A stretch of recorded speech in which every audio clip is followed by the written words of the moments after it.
এবার সিলেক্টর এবং রাহেলা ম্যামকে হাতে নাতে ধরে ফেলবে মনি। বিস্তারিত জানতে সম্পূর্ণ ভিডিওটি দেখতে থাকুন।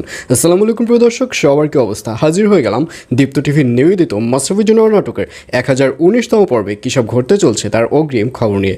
এই পর্বটিকেও মিস করবেন না, কারণ এই পর্বে আপনারা দেখতে পারবেন রাহেলা ম্যামকে দেখা যাবে সে সিলেক্টরকে তার অফিসে ডেকে পাঠাবে, এবং যখন সিলেক্টর তার অফিসে আসবে তখন রাহেলা ম্যাডাম বলবে, কী ব্যাপার, আমার স্টুডেন্টদের কারো পছন্দ হয়েছে? তখন সিলেক্টর বলবে, হ্যাঁ, মনি আক্তার নামের যে মেয়েটি রয়েছে ওর পারফরমেন্স তো অনেক সুন্দর, ওকেই পছন্দ হয়েছে, ওকে আমরা জাতীয় দলে নিতে চাই।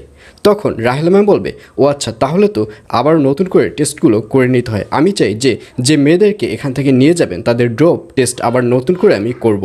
আর এই কথা শুনে সিলেক্টর বলবে, কেন এত তাড়াতাড়ি কিসের জন্য করবেন?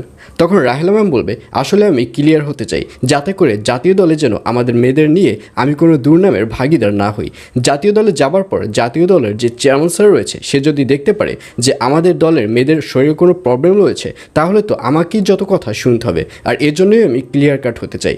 এবং তার দুজন যখন এই ধরনের কথা বলবে, ঠিক তখনই ওখানে মনি এসে হাজির হবে, এবং মনিকে দেখা যাবে সে হাততালি দিতে দিতে ওখানে ঢুকে যাবে এবং বলবে, বাহ ম্যাডাম, আপনি তো খুব সুন্দর নাটক বানাতে পারেন।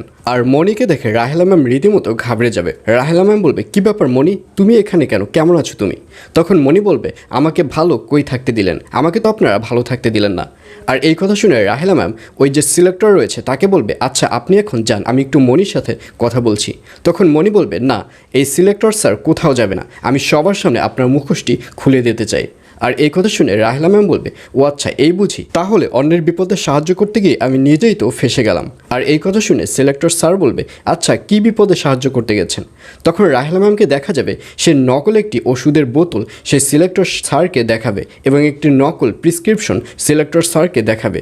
দেখিয়ে বলবে, আসলে 10 বছর আগে মনির শরীরে হরমোনজনিত একটা সমস্যা হয়েছিল, যার কারণে মনিকে আমি এই ওষুধটি খেতে দিয়েছিলাম। এটাই হয়েছে আমার সবথেকে বড় ভুল। আর এই সব কথা শুনে সিলেক্টর স্যারকে দেখা যাবে সে ওষুধের বোতল এবং প্রেসক্রিপশন দেখে বলবে, মনি, রাহেলা ম্যাম যেটা করেছে সেটা তো তোমার ভালোর জন্যই করেছে, তুমি শুধু শুধু কেন রাহেলা ম্যামকে ভুল বুঝছো? এই বলে সিলেক্টর স্যারকে দেখা যাবে সে ওখান থেকে চলে যাবে।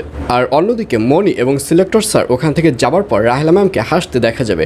রাহেলা ম্যাম হেসে হেসে বলবে, আসলে মনি, তুই আমাকে যতটা বোকা ভেবেছিস আমি ততটা বোকা নয়। আমি আয়নকে যে ওষুধটি দিয়েছি এই ওষুধটি এটা নয়, এটা হচ্ছে অন্য আর একটা ওষুধ। আর অন্যদিকে আগামীকালই আপনারা দেখতে পারবেন মনিকে ড্রপ টেস্ট করতে দেওয়া হবে, এবং যে ওখানে যে ড্রপ টেস্ট করা হবে সেই ম্যাম মনিকে মনির শরীর থেকে ইনজেকশন করে মনির শরীর থেকে ব্লাড নেবে। আর এছাড়াও থাকবে আরও আশ্চর্য সকল ঘটনা। সুতরাং সবাইকে মাশরাফি জুনিয়র নাটকের আগামী পর্ব দেখার আমন্ত্রণ রইল।